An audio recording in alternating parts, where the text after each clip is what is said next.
All right. Hello, everyone. My name is Riley Kowaleski, the Educational Technology Specialist at Marywood, and this video that you're watching now is about SmartCatalog.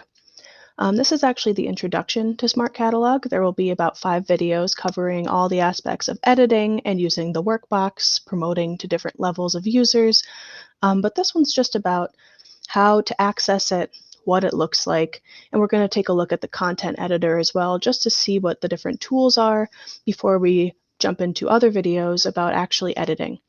So if you're unfamiliar with SmartCatalog, it's pretty much a academic content management system. So it's what we're going to be using for our catalogs for the future, including 2020, 2021. So this is especially relevant. Instead of releasing them biennially as we used to, so like every 2 years, we're going to be doing it every year because we have this digital system that is so easy to work with. So hopefully by the time all these videos are over, you'll have a good grasp of how to use SmartCatalog, and you can hopefully reference them for help in the future. But keep in mind that if you have any technical questions as you're going, feel free to contact the help desk. They'll probably come through to me, and I'll be able to help with any technical problems. And if you have any sort of curriculum or questions about the catalog, then contact the registrar's office. Our lines are open, so even in these extraordinary times, if you have any questions, do not hesitate to ask. We are here for you. So I'm pretty much going to take my face out of here because I have some horrible lighting because it is cloudy today. And also, I will say a little bit of housekeeping. If you hear any background noise, I apologize. Hopefully it doesn't take away from the experience. And yeah, I guess we'll just get started. So I'm going to present my screen so you can see what I'm doing here. So I'm going to click on that. Okay, hopefully you're seeing my screen, and I'm going to take off my camera just so we have a little bit more of an emphasis on the SmartCatalog and not my ghostly face. So turn off the camera. Now, if you look at my screen right now, you'll see I probably have a bookmark of the SmartCatalog environment. I will be using the test environment today because I don't want to mess with the actual catalog. But for everyone else who will be editing and reviewing the actual catalog, the easiest way to go is through the Marywood homepage. We have all of our lovely information here. If you look down at the trusty gray bar, we have the Tech Help page. It's probably 4 in from the end. And once you get into there, you'll see useful links, so give that a click as well. If you've ever used Colleague before, you'll be familiar with this group of links, but if you scroll right below, you will see SmartCatalog. So you just give a click on that link. It opens up in a new tab, and you will use your Marywood credentials. So that would be your same information you use to get into the portal and Moodle. For newer hires, it will probably be your last name or some form of that. And then for older users who have been here a while, it'll be those 4 letters with the 2 numbers, just like me. If you get to this point and you try to log in and you're unable to, then I would contact the registrar's office because they do need to set up your login. You should already have login set up if you are called upon to edit the catalog, but just in case, it's good to check here. If you don't get in here and you get some sort of invalid login, then it's best to call the registrar's office. So like I said before, I'm actually going to use this test environment just because I don't want to mess with the actual Marywood catalog. That would be bad if I did something horrible. So I'm going to sign in with a very specific editor type username. Which actually brings up a good point. There are 2 roles we will be discussing throughout these videos, and that is the editor role and the reviewer role. Editors are actually just the people who edit the catalog. So you take out items, you lock and edit them, as we will talk about in later videos. And when you lock and edit them, you will type your edits or you'll review it, and then you'll push it forward to the reviewer level through the workbox, which we will also talk about in later videos. Then the reviewer level users go through and review those edits and then send them on to the approvers, and then those people send them on to the administrators. So there's like a workflow here that we will be adhering to. Though just because editor level users are going to be editing the content, reviewer level users will also be able to edit content. So Reviewers have kind of a double role, whereas editors are just there to edit the catalog. So to get started, here is the dashboard of SmartCatalog. So if you are an editor or a reviewer, you will see this exact dashboard. If you're an administrator, then you'll see a lot more things, but this is the basics of the dashboard for reviewers and editors. There are two main areas that you'll be using. It'll be the content editor right here with the pencil icon, and the workbox with this little filing system. Today we're just going to look at the content editor, but in later videos we'll look at the workbox and how to promote edits on to the next level of user.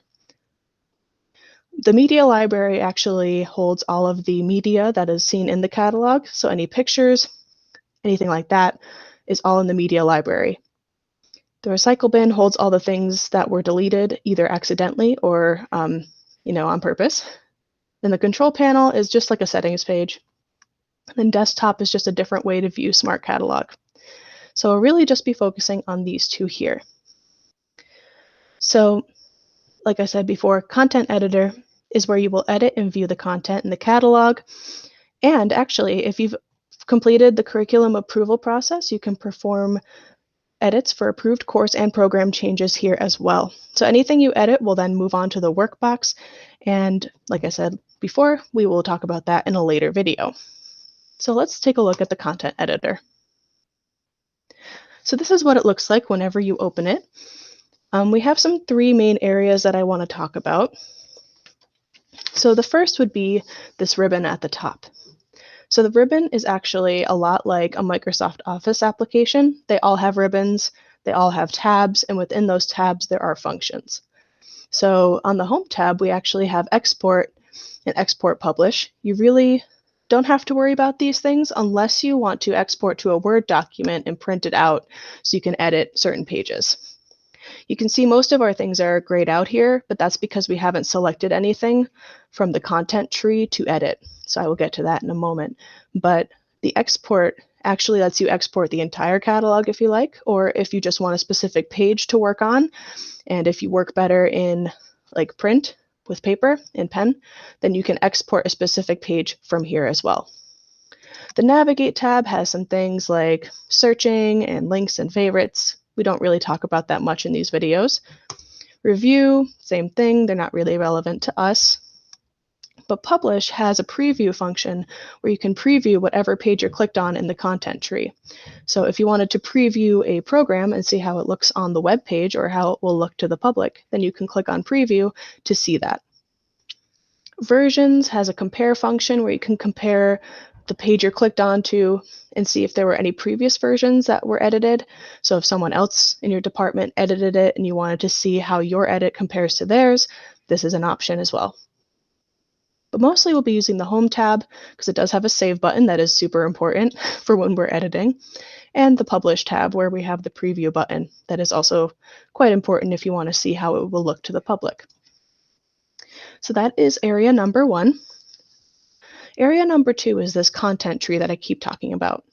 The content tree is where you will select the content. So if you're wanting to edit, say, the ComArts English Foreign Languages department, you're going to want to come over here to the content tree. This is the only way that you can get to any of the content, as per the name content tree.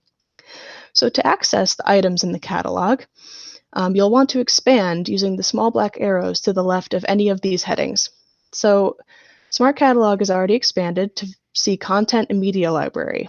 We want to see the content, so we're going to click on the black arrow to expand, and then the only option is catalog, so we expand that, and then Marywood is the next logical answer. And then you select the year of the catalog you want to edit or view. So I want to edit 2020-2021, so I will expand that, and then you get the option to select a catalog. So I'm going to do undergraduate. And once I expand that, you'll see all of the pages that are part of the catalog. So if you want to go to Program of Study, you click on it and it opens on the right. If you wanted to go to College of Arts and Sciences, you click on it and it opens up on the right. So whenever you click something on the content tree, it reflects in this third area, which is the editing area.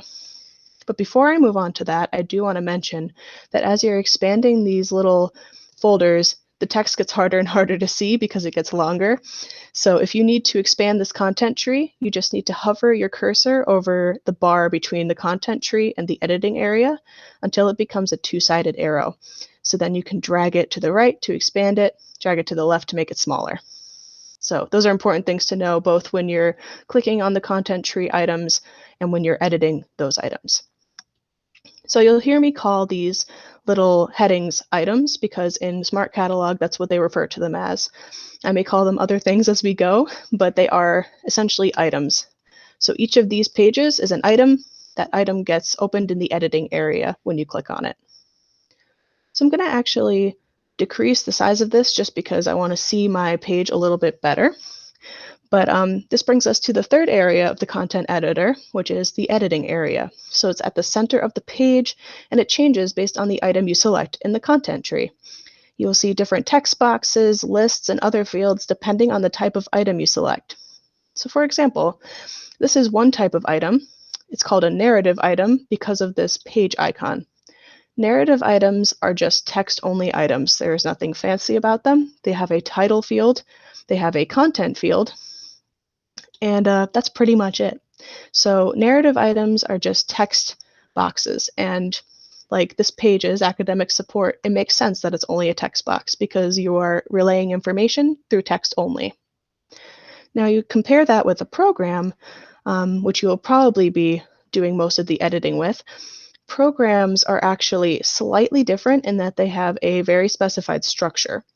So let me expand one of the colleges, and then one of the departments, and then a degree, and then we will see our programs.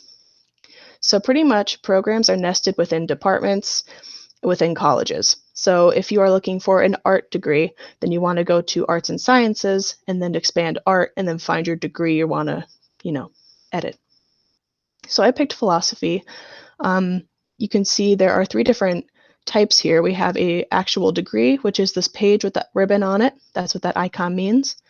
This little yellow checkbox, which is actually a minor, and that's what that icon means. And then this last one is a certificate, which is what the ribbon means. So if I click on this ribbon, this is the top of my program. This is the parent category of my program because it is a certificate. And within that certificate, there are certain things that the student pursuing that certificate needs to fulfill, and those are called requirements.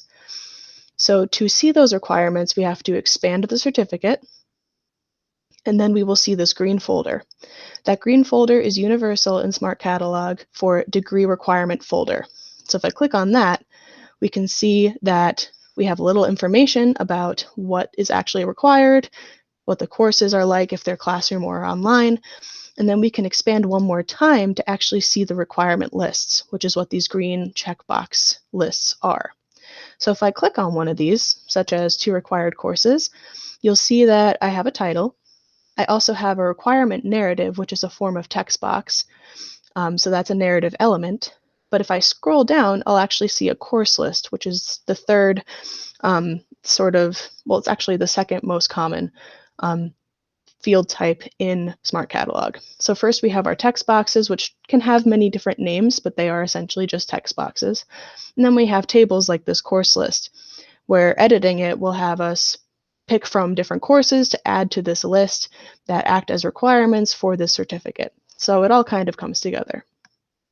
But because this is a catalog that has pulled from last year's catalog, that means that most of this information is already correct. But we just want you to review it to make sure that it is correct, and if you have any changes that you can make them. Though I will say that if there's something like this, like a bioethics certificate, and the required courses have changed, or if there's a new course that is required, I believe that may have to go through the curriculum approval process. And if you aren't sure, definitely reach out to your registrar to make sure that you are approved before going on and editing without approval. So the last type of item that you will be editing in here is a course. So say you had, your required courses for the so-called degree, and then you wanted to add another course, but it doesn't exist yet. Or you want to add a course and it isn't described correctly. Well, then you would go down to the courses folder, which is actually separate from everything else in SmartCatalog, and you click on it, and actually expand it to see the different subjects. So I'm going to scroll this back up. The different subjects range from architecture all the way down to veteran. So it's in alphabetical order. And once you find the one you want, you expand it like everything else in the content tree, and you will see course levels. So for philosophy, we have 100, 200, 300, and 400. And that's because we're in the undergraduate catalog. You will see other levels when you're in the graduate catalog. So courses are in this one folder, and then you find your subject, and then you find your course level. And if you have a specific level or course in mind, you expand that level to see the courses. So those are kind of the three types of things you will be doing in SmartCatalog, or at least reviewing. So I talked about narrative elements, narrative items, which would be like our program of study, overview of the school, things like that. There are also narrative elements of your different programs. So if you look at like philosophy and religious studies, it has content that you can edit. So just make sure to check every part of your department to make sure the information's correct, like the faculty listings, and then you can go on to edit programs, such as a bioethics certificate, and then it's different child items like the degree requirement folder and requirement process, or requirement list rather. And then you can go down to courses and make sure that your courses are correct. So that's pretty much the intro to SmartCatalog. Like I said, if you have any questions about the technical aspect of things, then you can contact the help desk and we will be in touch. If you have any questions about the curriculum approval process or the catalog in general, you can contact the registrar's office. But then again, you can join us for our later videos that cover the basics of editing and the workbox as well. So thanks for joining us.